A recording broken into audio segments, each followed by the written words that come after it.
Isang manigong bagong taon po sa ating lahat. Ako si Benison Estarehan. Sana'y naging maganda ang panimula ng inyong 2021.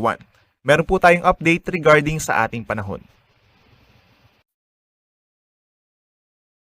Base po sa ating satellite animation, meron tayong iba't ibang weather systems na nakakaapekto sa ating bansa at nagdadala ng pag-ulan. Dito sa Northern and Central Luzon, meron tayong mga mahihinang ulan at mababang temperatura dahil pa rin sa malakas na northeast monsoon or amihan. Sa Southern Luzon naman po, patuloy ang epekto ng tail end ng frontal system. Merong mga minsan malalakas na pag-ulan po doon dahil sa epekto ng pinagsamang northeast monsoon or malamig na hangin at yung mainit na easterlies.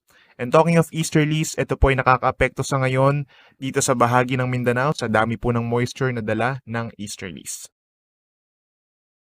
Magandang balita rin po dahil wala tayong nakikita ng mga weather disturbances, mga kumpol ng ulap or low pressure area na posibleng maging isang bagyo sa mga susunod na araw at makaapekto sa ating bansa. For tonight po, asahan pa rin ang mga pag-ulan dito sa Bicol Region at maging dito rin po sa may Quezon Province as well as Mimaropa. Dahil po yan sa epekto ng tail end ng frontal system. Yung nature po ng mga pag-ulan natin ngayong gabi, light to moderate with at times heavy rains kapag meron tayong mga thunderstorm.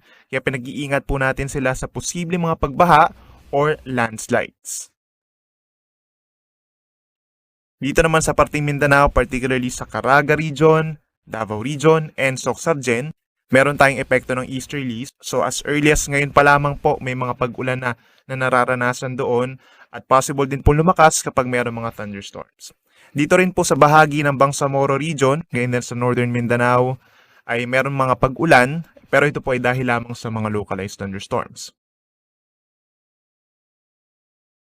Sa may parting norte, particularly po sa Cagayan Valley Region at sa Cordillera Administrative Region, even Aurora Province, merong maulap na kalangitan pa rin at asahan pa rin po yung mga mahihinang pag-ulan dahil yan sa epekto ng northeast monsoon or amihan.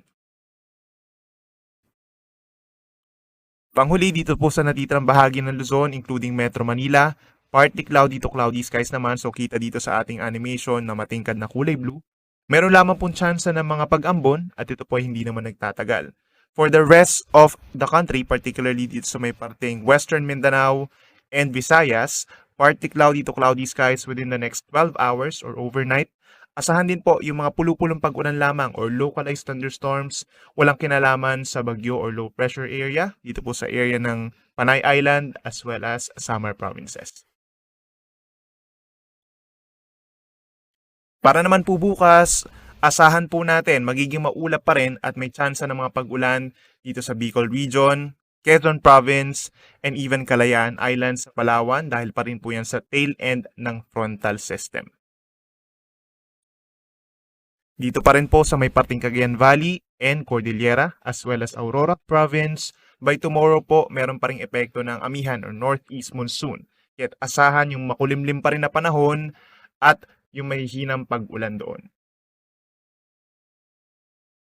Sa natitirang bahagi po ng Luzon, kabilang ang Metro Manila, by tomorrow po, mababa yung tsansa ng mga pag-ulan. So magandang balita po yan. Hindi naman po ibig sabihin na lalabas ng bahay dahil meron pa rin tayong pandemya.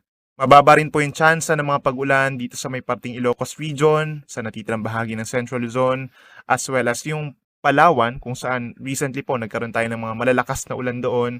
Bubuti yung panahon bukas, as well as dito rin po sa may area ng Mindoro Provinces, Marinduque at Romblon. Dito po sa bahaging Visayas and Mindanao, by tomorrow po, asahan pa rin yung partly cloudy to at times cloudy skies. So not necessarily fair weather conditions tayo, especially dito sa may parting Eastern Mindanao. So mostly cloudy skies sila doon, habang dito naman po sa may parting Visayas ay partly cloudy skies. Pagsapit po ng tanghali, medyo mainit hanggang 33 degrees Celsius, particularly sa Zamboanga, 31 degrees naman dito sa may parting Western and Central Visayas. Sa dakong hapon hanggang sa gabi, asahan na po yung mga pag-ulan. We're talking of Central Visayas sa Cebu Province. Mataas din po ang tsansa ng mga pag-ulan dito sa may Davao Region, especially sa may Davao City. At mataas din po yung tsansa ng ulan ng mga thunderstorms sa may central portion of Mindanao. Para naman po sa lagay ng ating mga karagatan, meron pa rin tayong gale warning. At kitang-kita sa lawak ng amihan natin, sa lakas ng amihan natin, meron tayong matataas na mga alon sa halos buong bansa. Meron tayong hanggang 5 metro or 1.5 palapag po na taas ng gusali na alon dito sa Batanes, pababa ng Ilocos Norte, Ilocos Sur, La Union, Pangasinan, baybayin ng Zambales, Bataan, Lubang Island, at western coast of Palawan kabilang na ang Kalayaan Islands. Sa ibang dako, meron din tayong gale warning sa Cagayan kabilang na ang Babuyan Islands, pababa ng Isabela, Aurora, and eastern coast of Quezon kabilang na po ang Polillo Islands. Meron din tayong gale warning pababa dito sa may parteng Camarines Norte, northern and eastern coast of Camarines Sur, buong Catanduanes, eastern coast of Albay including Rapu-Rapu, eastern coast of Sorsogon, northern and eastern coast of Northern Samar, eastern coast of Eastern Samar, gayon din sa Dinagat, all the way dito sa eastern coast of Surigao del Norte and Surigao del Sur, kabilang na po ang Siargao Islands, at sa eastern coast of Davao Oriental. Kapag po meron tayong gale warning, pagbabawalan na pumalaot yung small sea vessels. Habang yung malalaking sasakyang pandagat, pinag-iingat po natin sila sa malalaking pag-alon. So very relevant po ito sa atin, lalo na yung mga papauwi or mga babalik sa kanilang mga trabaho at sasakay ng mga pansasakyang pandagat. Ano nga ba magiging taya ng panahon natin simula sa linggo pa hanggang sa Lunes or Martes dito sa Metro Manila? Asahan po natin for January 3, Sunday, halos buong araw po may chance tayo ng mga pag-ulan. So magdala pa rin ng payong. Pagsapit ng Monday, January 4, mataas yung chance ng mga pag-ulan sa hapon. Pero sa araw naman po ay magiging maganda yung panahon. Pagsapit ng Tuesday, January 5, maaraw na panahon ang mararanasan. Mababa lamang ang chance ng ulan pero mainit sa tanghali. Sa ating mga kababayan sa Baguio City, magiging maulap pa rin po pagsapit ng linggo dahil po yan sa amihan.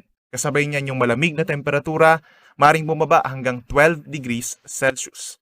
Pagsapit po ng Lunes at Martes, bahagyang maulap at minsang maulap na kalangitan lalo na po sa hapon. Kung may mga pag-ulan man po doon sa Baguio, ito'y mga pag-ambon lamang. Sa ating mga kababayan sa Legazpi City, by Sunday and Monday, mostly cloudy skies or halos buong araw po maulap ang kalangitan pero meron lamang mga sunny periods na panandalian. Pagsapit ng hapon hanggang sa madaling araw, mataas po yung tsansa ng mga pag-ulan dahil po yan sa easterlies. Sa Tuesday, magandang balita dahil mababa lamang po yung tsansa ng mga pag-ulan, mas maraming sunny periods at asahan po mas bahagyang iinit ang temperatura. Sa atong mga kaigsuonan din sa Metro Cebu, magdala po ng payong sa linggo dahil po mataas yung tsansa ng mga pag-ulan as early as morning. At sa Martes at sa Lunes at sa Martes, asahan po natin partly cloudy to cloudy skies. May tsansa ng ulan sa umaga pa lamang, then mataas uli yung tsansa ng ulan pagsapit po ng gabi. Panghuli, sa atong mga kaigsuonan din sa Metro Davao, sa linggo po, asahan natin as early as morning or madaling araw, may tsansa na ng mga pag-ulan. At for the rest of the day, partly cloudy to cloudy skies at mababa lamang yung tsansa ng mga rain showers. Pagsapit po ng January 4 and January 5, asahan po natin halos buong araw magiging maulap. Meron tayong mga brief sunny periods at asahan lamang po yung mga tsansa ng panandaliang pag-ulan. Ito po ay walang kinalaman sa bagyo or low pressure area but due to easterlies. Si Haring Araw po ay lulubog 5:38 ng hapon at muli itong sisikat bukas 6:22 ng umaga. Yan muna latest mula dito sa Weather Forecasting Center ng DOST Pag-asa. Ako po muli si Benison Estareja na nagsasabing sa anumang panahon, pag-asa ang magandang solusyon. Happy New Year po sa inyo!